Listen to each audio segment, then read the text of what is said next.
tarde a todos. Primeiro, antes de mais nada, eu gostaria muito de agradecer ao convite.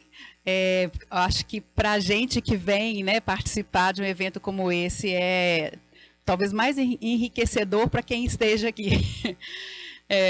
Vocês se conhecem, a gente vem conhecendo gente cada vez mais nova, né? Bom, mas eu gostaria de dizer também que o trabalho, ou então a experiência que eu vou apresentar aqui, não é uma experiência individual, é uma experiência coletiva, né? Então, eu sou mais de certa maneira, uma das várias possíveis portas-vozes da experiência que a gente tem feito na UFMG, de um projeto pedagógico que é construído coletivamente. Mais do que o projeto pedagógico construído coletivamente, é a prática, que é coletiva e colaborativa. Então, vou apresentar um pouquinho sobre a ideia, né, apresentar as propostas de flexibilização curricular e inovação no ensino de arquitetura que a gente tem adotado na UFMG. Um pouquinho só para falar da minha trajetória com essas experiências com ensino de arquitetura e urbanismo. Né, como o José Miguel, nessa manhã, ele comentou que ele também formou e já foi logo virar professor. A minha história também foi muito semelhante, né? Virei professora muito cedo por uma questão de história do caminho, a vontade de continuar na escola sempre aprendendo, né? E eu tive uma possibilidade de participar de uma reforma curricular em mais ou menos 94, 95, na Universidade Federal de Viçosa, onde a gente contou com a colaboração de um arquiteto que depois acabou sendo o meu orientador de mestrado, S. Baniassá, da Universidade de Nova Escócia, no Canadá, que tem uma trajetória iraniano e morava no Canadá, já tinha morado na Inglaterra, formado na IEA, e ele tinha uma história de consultoria e formação de cursos de arquitetura e urbanismo pelo mundo afora. Atualmente eu fui encontrar implantando um curso no meio da África. Então é uma pessoa que meio um ranges, né, de abrir novos cursos, e ele trouxe algumas concepções sobre o que seria um currículo de arquitetura. Até o nome currículo a gente foi revendo, né, essa ideia, mas a ideia de de pensar a composição, a ideia de um percurso curricular ser construído, elaborado da mesma maneira que a gente elabora um projeto, né? Então, a partir disso aí, eu fiquei apaixonada pelo tema e continuei investigando o assunto, mas de uma maneira empírica. A gente estava até um pequeno parênteses, a gente comentando, nós somos formados em arquitetura e urbanismo e viramos professores, nós não somos pedagogos, né? Ao mesmo tempo, os pedagogos estudam a forma sem o conteúdo, né? Então viram um discurso, às vezes, vazio. Então, eu acho que, no final das contas, a gente é muito um autodidata, um professor autodidata, né? E que a gente vem aprendendo isso na nossa própria prática como professor de arquitetura. Bom, o segundo momento que foi muito importante nessa experimentação com o ensino foi a oportunidade que eu tive de atuar como consultora na construção de um curso novo em uma universidade que na época chamava Unileste, em Coronel Fabriciano, que é no Vale do Aço, de Minas Gerais, que eu tive uma liberdade grande de elaborar uma proposta de arquitetura e urbanismo, porque era uma escola que não tinha nenhuma amarra de um curso de engenharia, ou de um curso de história, ou de um curso onde nem tinha um corpo docente montado, inclusive era prerrogativa minha indicar um corpo docente. Então, foi um momento que foi interessante, que vários colegas que estavam fazendo seu mestrado, doutorado lá na universidade, na UFMG, na época eu já era da UFMG, e a gente teve a oportunidade, então, de discutir a escola que nós gostaríamos, a formação que nós gostaríamos, né? E, de certa maneira, o que nos passava naquele momento é uma ideia de integração, que eu acho que, no final das contas, que a gente está falando um nome que a gente estava dando era integração, mas acho que, no final das contas, é um aprender por projeto, né, semelhante à experiência da Uniamérica, e uma ideia que aí tem também não só a forma pedagógica, mas também o conteúdo para a gente era muito importante, ou seja, uma perspectiva de experimentação intensa em arquitetura e urbanismo, né? E foi uma experiência muito interessante, mas um currículo montado para uma escola que ainda ia ser criado, um corpo docente que ia ser criado. Então, o corpo docente foi montado em função do perfil das pessoas, ou seja, todos comungavam do ideal, do mesmo objetivo, e, na verdade, eu digo quase que virou uma comunidade, né? O Caracol chegou a conhecê-los. E foi uma experiência muito rica e interessante.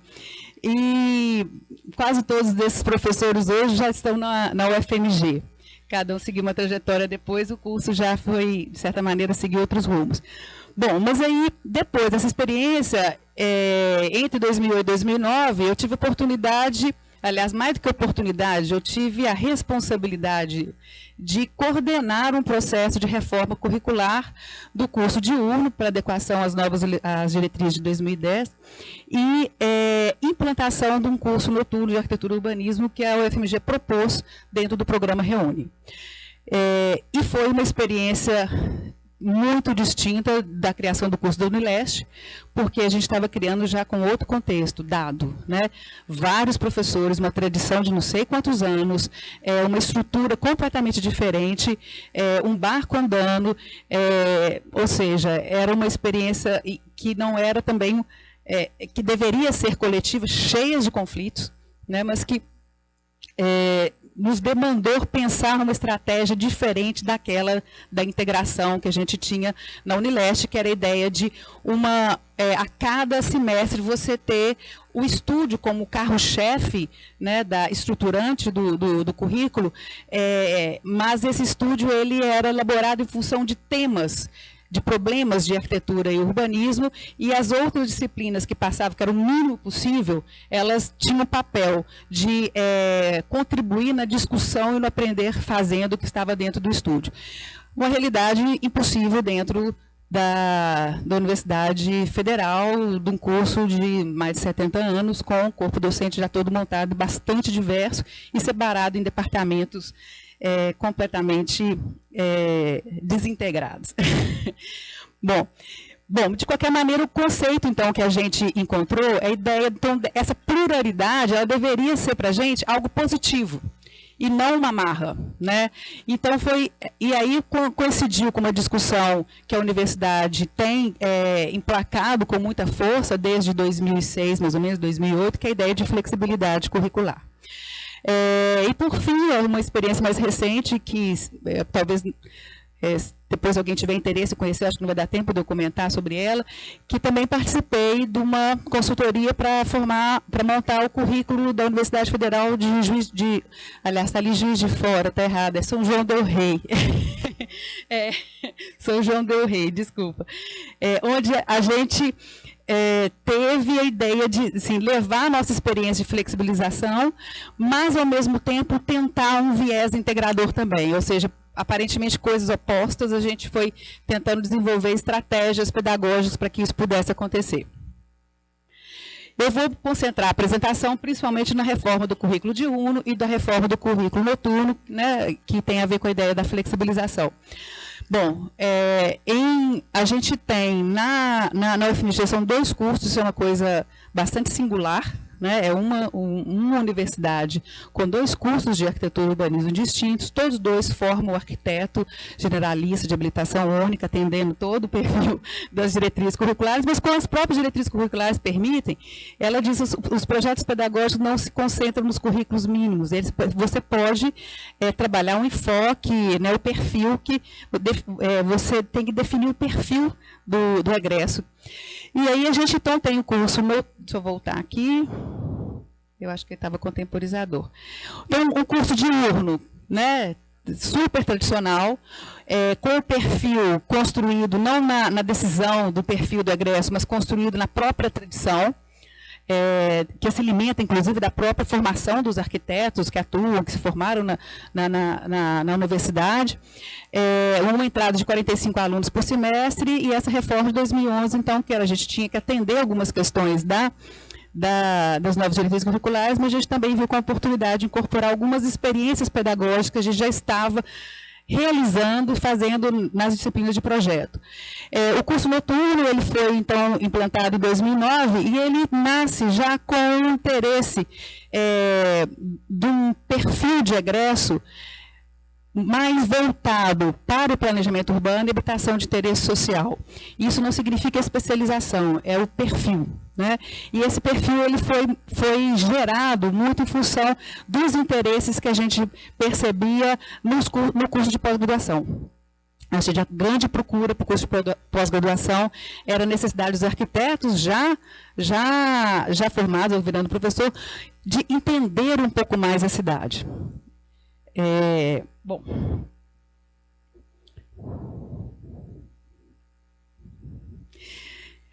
então a ideia do diurno, a nossa experiência, né, pedagógica inovadora, cheia de desafios e problemas ainda, né, a gente chama de PFLEX, né, que é, em vez de ser projeto 1, P1, P2, P3, é o PFLEX. E o curso noturno, que é uma flexibilização radical. Bom, primeiro, por que a flexibilidade? Né, do ponto de vista do ensino superior em geral. Né, isso é uma concepção da própria UFMG, que estabeleceu, desde 2008, umas diretrizes internas próprias sobre que todos os seus cursos de graduação deveriam seguir. Primeiro, uma compreensão de que a atuação do profissional contemporâneo, né, ele não cabe mais em definições pré-estabelecidas ou já institucionalizadas. Cada vez mais a sociedade demanda profissionais com competências e disponibilidades flexíveis, de inserção, de descobrir, de interpretar novos problemas, de como atuar sobre esses novos problemas, que exige ao próprio profissional, isso a gente vê na formação, né, dos nossos egressos, como que eles vão atuar em várias áreas distintas, como que esse profissional tem que ser flexível, ele tem mais do que aprender um conjunto de saberes e habilidades já estabelecidos e fixos, ele tem que aprender como aprender novas habilidades, aprender como lidar com novas ferramentas, né? E interpretar novos contextos, novas situações e reelaborar o seu saber, construindo novos saberes. E a própria universidade, o sistema educacional, também deveria ser aberto e flexível a essas mudanças. Outra ideia é a ideia de que o currículo não é aquela grade curricular, né? Mas ela deve ser compreendida como o fluxo articulado de aquisição de saberes, não uma listagem de conteúdos em caixinhas pelos quais eu devo passar, mas é uma construção, né, de um indivíduo no fluxo dinâmico ao longo do tempo. E que ele tem que ter como base a flexibilidade, a diversidade e o dinamismo do conhecimento, da ciência e da prática profissional. A universidade ela tem investido muito na ideia da transdisciplinaridade, ou seja, não é nem multi-interdisciplinaridade, é a ideia do novo conhecimento que aparece no encontro de saberes distintos, né? E a ideia da transdisciplinaridade, então, significaria tentar tirar o proveito de uma universidade, ou seja, fazer o aluno ele sair ali da caixinha do seu curso e circular pela universidade como um todo. Depois eu vou explicar como que isso pode ser feito. E, principalmente, essa ideia dessa flexibilidade, ou seja, como que isso deve acontecer no projeto pedagógico. O projeto pedagógico, então, ele deve permitir incentivar várias trajetórias, vários percursos, numa área da sua própria formação e também numa área de formação complementar, né? Então, assim, um médico que quer ter uma atuação focada, por exemplo, no meio ambiente, ele pode ter um curso, fazer uma formação complementar na engenharia ambiental, ou na biologia, ou também na sociologia, e por aí, assim, a formação do arquiteto que quer ter uma formação mais rígida, por exemplo, em direito ambiental, em direito urbanístico, pode também cursar disciplinas na escola de direito. Aliás, isso tem acontecido muito o contrário, né? São alunos da escola de direito que estão procurando arquitetura para terem uma formação complementar em direito urbanístico. E isso gera não só a formação de profissionais múltiplos, né? A gente não tem aquela... você estava brincando, né? As geladeiras não são iguais, né? São várias geladeiras diferentes. E principalmente a ideia de autonomia do aluno, né? Que ele vai construir, ele é autor do próprio processo de aprendizagem. Porque também a flexibilidade em arquitetura e urbanismo, né? Primeiro, eu acho que a questão que que a gente pode colocar é se a arquitetura é uma profissão, é um campo ou uma prática. Se a gente entender a arquitetura enquanto uma profissão, a gente vai entender ela como um saber institucionalizado, como um saber padronizado. E esse saber institucionalizado e padronizado, ele é construído com o tempo, ele atende a certo contexto social, econômico, político, né? E ele tende a ser engessado. Se a gente imagina a arquitetura mais como um campo em que está envolvido o arquiteto, não só como aquele cara que tem saberes e habilidades, mas um indivíduo que é político, que atua no campo da produção do espaço, onde existem vários outros atores, né, a gente começa a entender um pouco mais por que a gente está só no 7% da população, das construções, né? E principalmente se a gente for entender o arquiteto como um campo de prática social que se constrói também socialmente, né? Então, de alguma maneira, a flexibilidade implica tentar ir além do conceito de profissão, né? E abarcar o arquiteto como uma prática, dentre outras práticas sociais que a sociedade constrói e se constrói o tempo inteiro, né?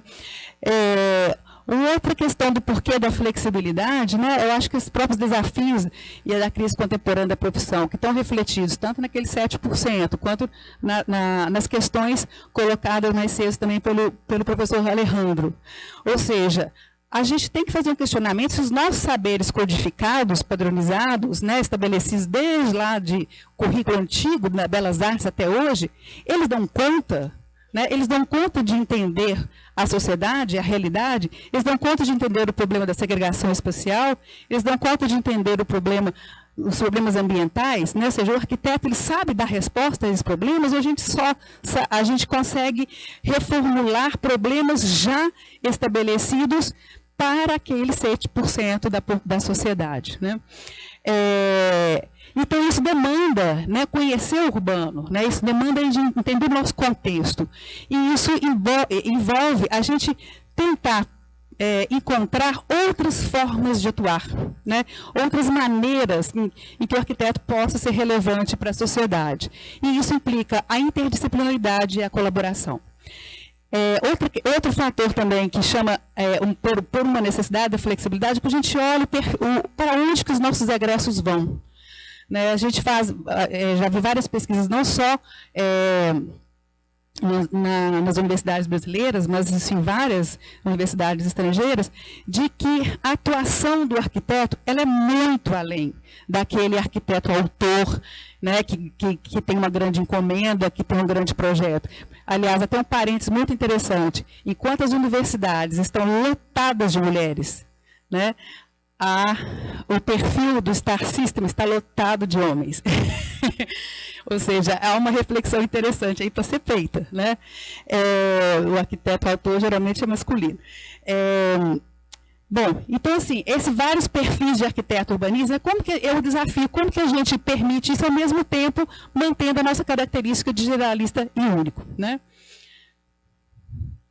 Bom, e por que a flexibilidade em ateliês de projeto de arquitetura? Que aí a gente chega no nosso caso do Perflex. Se a gente for olhar o papel dos estúdios, né, nos cursos de arquitetura, eles sempre foram tomados como espinhos dorsais, e eu acho interessante só contar uma historiazinha.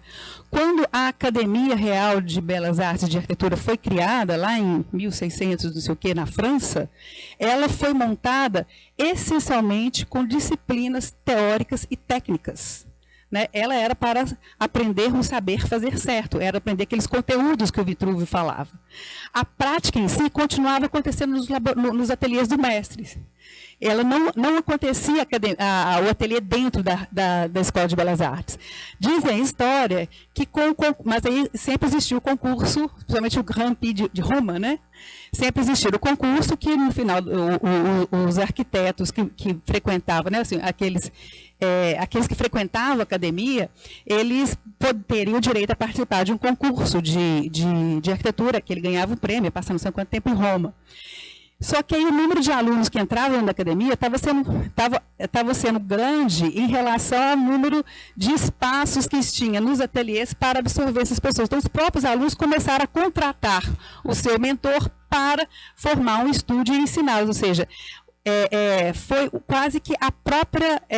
porque tudo aquilo que se ensinava nas disciplinas teóricas e técnicas, né, da Belas Artes, elas eram conhecimentos ad hoc, sendo que o saber mesmo, os princípios, os valores, os critérios de julgamento estavam sendo aprendidos nos ateliês dos mestres. Então, foram os ateliês dos mestres levados para dentro da escola pelos próprios alunos, né? Ou seja, e aí ele se torna, então, o espinha dorsal do curso, porque ele começa a simular os ateliês do mestre. E a gente encontra, apesar dessa ideia de que todos os cursos de arquitetura têm os ateliês como espinha dorsal, a gente encontra uma diversidade incrível de modelos de organização de conteúdos. Você tem P1, P2, P3, ou P0, ou seja, essas várias sequências lineares com pré-requisitos, você vai encontrar em várias escolas de ferramentas completamente distintas, e todas elas coerentes.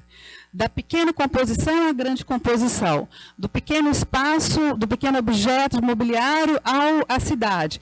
Mas o contrário também é verdadeiro e também funciona, né? Então a gente começou a ver que essa construção artificial do que seria uma complexidade, né, nos estúdios, ela não faz sentido. O que faz sentido é a experiência de quem faz um, faz outro, faz outro, faz outro e vai se deparando com os problemas, né?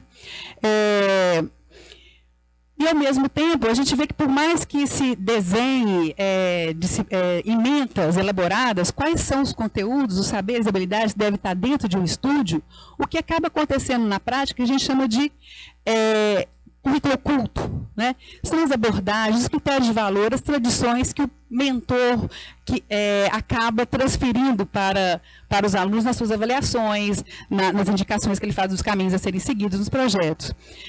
E esse currículo oculto, ele é mais importante, talvez, do que o currículo escrito, né? Ele é mais verdadeiro. E, ao mesmo tempo, uma dificuldade da gente estabelecer quais são esses conhecimentos prévios, né? Essa operação prévia, dessa operação que é criativa, que é uma reflexão em ação, né? Quase que a ideia do baú, né? Que o professor comentou, que você tem um baú lá dentro e vai tirando os conteúdos, mais do que isso, é um baú que se enche. Né? Ou seja, a partir do embate com a situação, você vai enchendo aquele baú com mais novos conhecimentos. Né? Bom, e ao mesmo tempo a nossa diversidade do corpo docente, ou seja, a impossibilidade da gente, né, assim, de perspectivas, de abordagem, de possibilidade de encaixar todo mundo numa única visão sobre o que deve ser o projeto de arquitetura. Então, a pergunta que a gente ficou, né, assim, as disciplinas de projeto, elas têm que ser uma sequência linear programada, ou elas podem ser, né, pensadas na forma de ateliês verticais? Então, bom, só para fazer um pequeno parênteses, parte desse trabalho que eu vou apresentar agora, ele foi elaborado num artigo que eu publiquei junto com o professor Eduardo Mascarenhas, que é o professor que tem carregado o piano da gestão do PEFLEX no departamento de projetos. Bom, isso aí é nossa grade, né, curricular de 2004, só para a gente demonstrar mais ou menos, aí está em azul as disciplinas que são da área da prática de projeto de arquitetura, principalmente de edificação. O que está em laranja são as áreas mais voltadas assim, de urbanismo, não só projeto de urbanismo, mas também planejamento e conceitos de teoria urbana. Em verde são as disciplinas tecnológicas e em vermelho as disciplinas da área de humanidades. Então, o que a gente fez? A gente tinha P1, P2, P3, P4, que vão do terceiro ao 9º período. Aquelas ali são misturadas, que elas são integradas com o urbanismo. A proposta foi pegar toda aquela carga horária, aliás, houve uma pequena redução também, isso é uma questão à parte, pegar toda aquela carga horária e dizer o seguinte para o aluno: você tem que cursar 9 módulos bimestrais de 60 horas a sua livre escolha. E esses módulos, que contabilizam 440 horas, devem ser cursados entre o 3º e o 9º período. Né? Então, ou seja, isso implica que a gente vai ter alunos misturados de 3º ao 9º período cursando uma única proposta de projeto. Bom, e nisso a gente tem tido, então, vários desafios que a gente tem tentado enfrentar, tentando dar resposta, temos avaliado constantemente essa experiência e reconhecemos vários avanços que a gente ainda precisa ter, né? Mas, resumindo, os nossos principais desafios, né? O primeiro deles é a ideia da gestão da oferta dos temas de PEFLEX. A gente conversou e nunca chegamos num consenso de uma possível categoria dos PEFLEX. Né? Ou seja, um professor acha que tem que ser por temas funcionais, o outro acha que tem que ser por problemas arquitetônicos, o outro acha que tem que ser por habilidade trabalhada, o outro acha que tem que ser, ou seja, nem a categoria a gente conseguia chegar no acordo, tão grande eram as diversidades. E a gente pensou que, de fato, categorizar é reduzir. Né? Então, o que a gente elaborou foi a ideia de uma ementa super genérica e que esses temas seriam decididos pelo professor, ele elaboraria qual que seria o seu exercício de projeto, e a gente estabeleceu algumas regrinhas para se manter uma certa regularidade na oferta, algo que é fundamental, ou seja, a gente quer ser flexível, o aluno tem que planejar. Aí eu quero fazer tal módulo, quando eu estiver lá na frente, junto com outra disciplina, então ele tem que ter uma perspectiva do que vai acontecer nos semestres seguintes. Né? Então, isso aqui só é um exemplo de como é que a gente faz. A gente tem fixado 2 tipos de horários das disciplinas de projeto, elas são do tipo 1, a gente chama tipo 1 e tipo 2, né? Aqui em cima é o tipo 1, tipo 2, em que e primeiro semestre e segundo semestre. O tipo 1 é segunda e quinta, e o segundo semestre terça e sexta. E o que a gente fez, porque como as outras disciplinas são engessadas, né, a gente é flexibilizado, o que a gente fez foi agrupar as disciplinas, fazer uma estratégia de montagem de horário de todas as disciplinas do curso, de uma maneira em que o tipo 1, que seria segunda e quinta, ficaria lá alunos de terceiro, quinto e nono período. E os alunos de quarto, sexto, oitavo estariam no tipo 2. Mas isso a gente estabeleceu, a gente já descobriu que os alunos estão bagunçando e mexendo em todo o seu currículo em função das opções de projeto que são oferecidas, né? Ou seja, demandando o resto do curso também uma flexibilidade. E aí, o que a gente faz? Então, a gente tenta, primeiro, equilibrar vagas. É muito difícil a gente prever quantas vagas vão ser demandadas.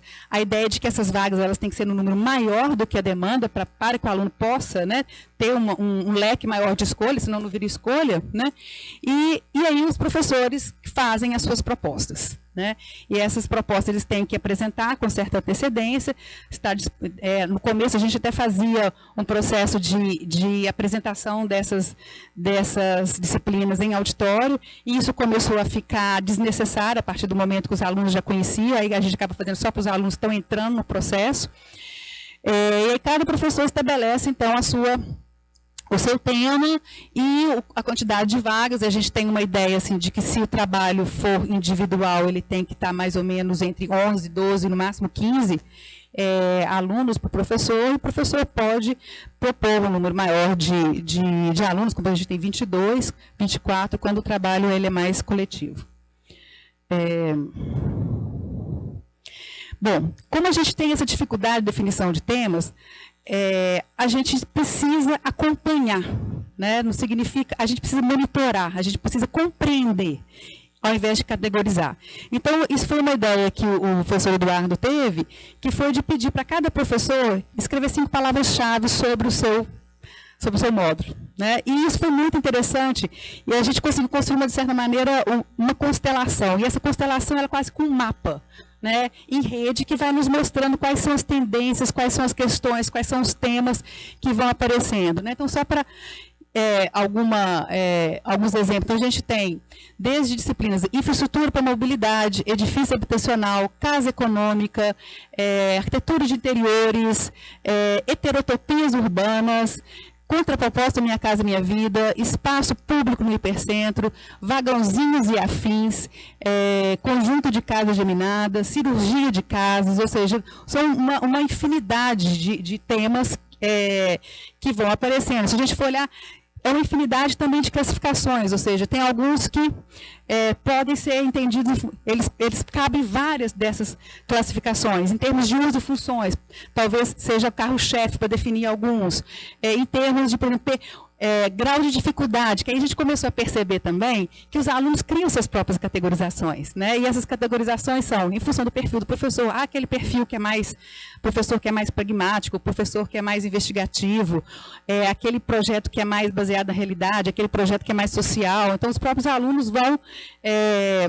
criando categorizações e assim eles vão fazendo as suas escolhas.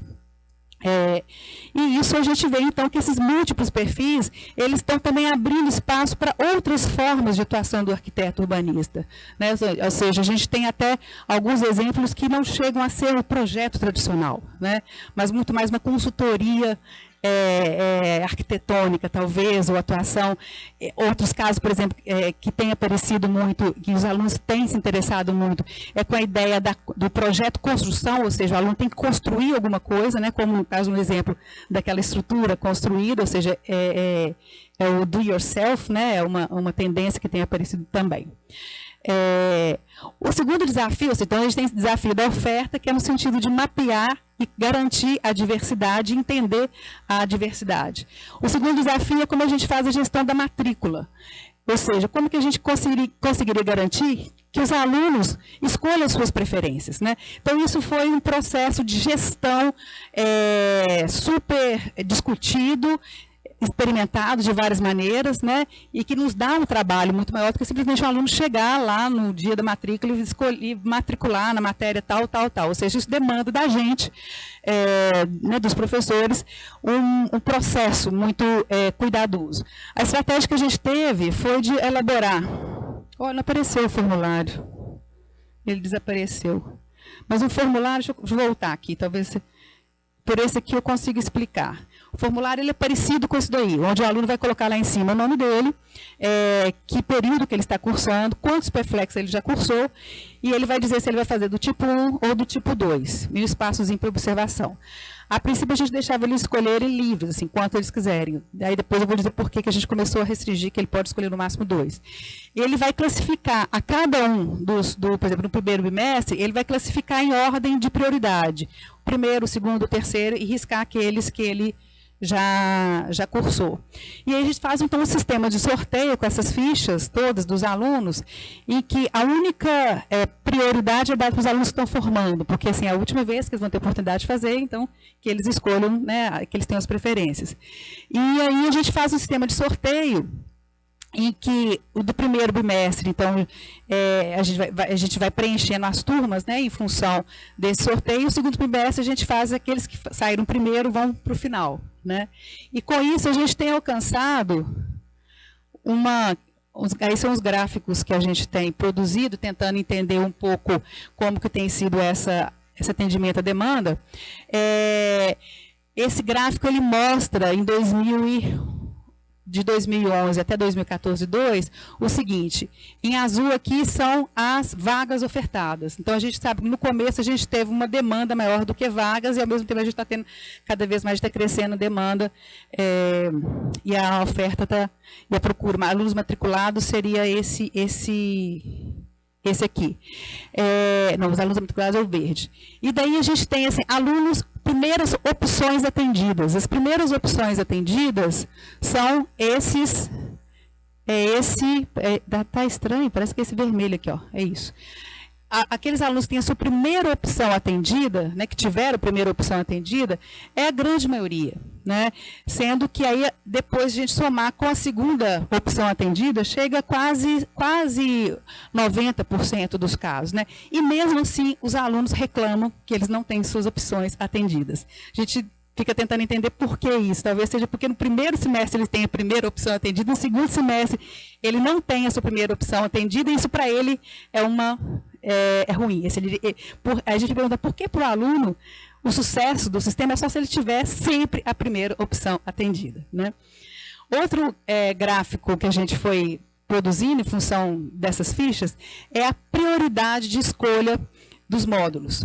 Então, embora a gente reconheça que tem alguns módulos, né, que tem um número grande de escolhas maior do que o número de vagas, algumas reflexões são importantes ser feitas. Primeiro, nenhum módulo fica sem primeira escolha, né? E isso demonstra que há também uma diversidade muito grande de interesses entre os alunos, né? E eles vão construindo o seu perfil e se identificando com, né, com algum percurso, com algum caminho, com algum professor.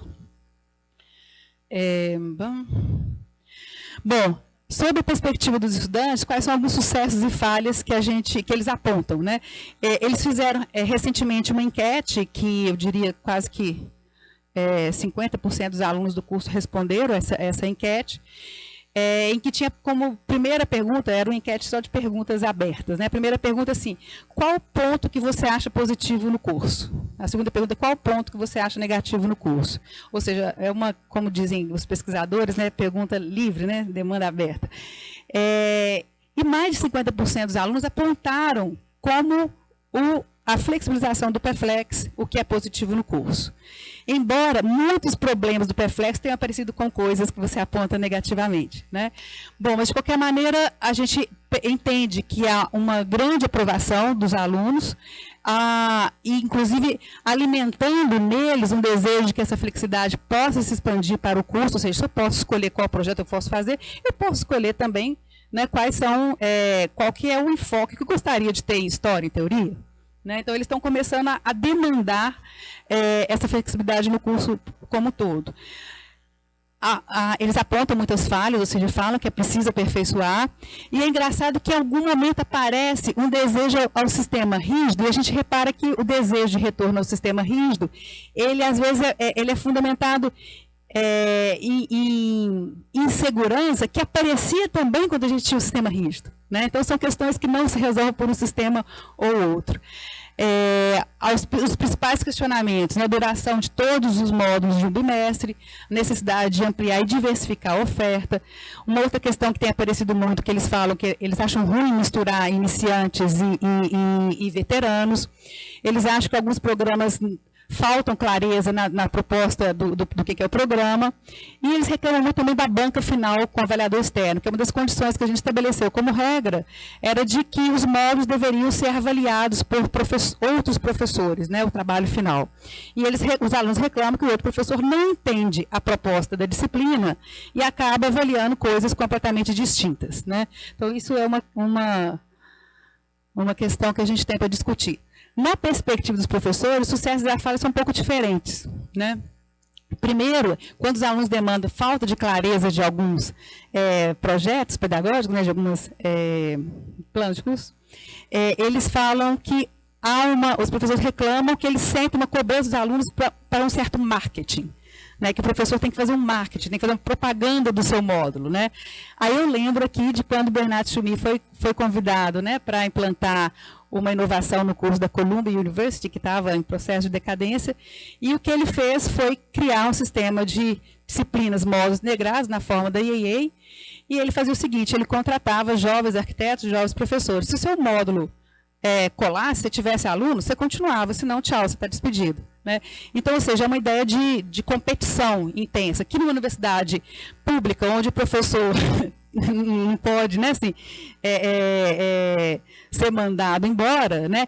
Isso tem feito, eu acho que no final das contas o que tem feito é demandado mais do professor a sua atualização, né? Uma autorreflexão do porquê que eu não estou sendo tão querido assim, né? Outra questão que tem aparecido muito, os professores têm reclamado de que os alunos estão dando, às vezes, menos importância e responsabilidade ao PEFLEX porque ela não é uma disciplina obrigatória, enquanto o resto do curso todo é. Né? Os alunos falam que, apesar disso, é a disciplina pela qual eles dedicam maior tempo. Outra coisa interessante é que, para a perspectiva dos professores, os relatos de que os alunos iniciantes, eles se saem melhor na disciplina do que os alunos veteranos. Por quê? Será que é pela motivação dos iniciantes e do cansaço dos veteranos? De qualquer maneira, isso demonstra que aquela coisa de misturar aluno, o incômodo que os alunos têm de misturar, tem que ser repensada, né? Embora alguns alunos, inclusive, falam que adoram aprender com os alunos mais velhos. Né? Os alunos mais novos adoram aprender com os veteranos que estão em sala de aula. E uma questão que é um efeito colateral, que é o excesso de trancamento e evasão. Ou seja, já que a disciplina não é obrigatória, se eu não fizer essa, eu posso fazer outra semestre que vem, né? Eu matriculo, se ficar difícil, eu caio fora, se eu não gostar, eu caio fora. Então, a gente está brincando uma certa coisa de que os alunos estão fazendo uma degustação de modo superflex. Experimenta um pouquinho, experimenta um pouquinho, experimenta um pouquinho, e aí vão, né? Bom, isso aqui é só para mostrar os dados de evasão, como eles aumentaram, né? As hipóteses que a gente tem sobre trancamento e evasão. Algumas reflexões finais sobre isso. A gente, então, entende que é uma inegável inovação pedagógica, principalmente pela ideia, né, de garantir essa flexibilidade, essa diversidade de oferta e a possibilidade de escolha, que tem alimentado uma autonomia do estudante, a possibilidade que ele possa construir percursos diversos.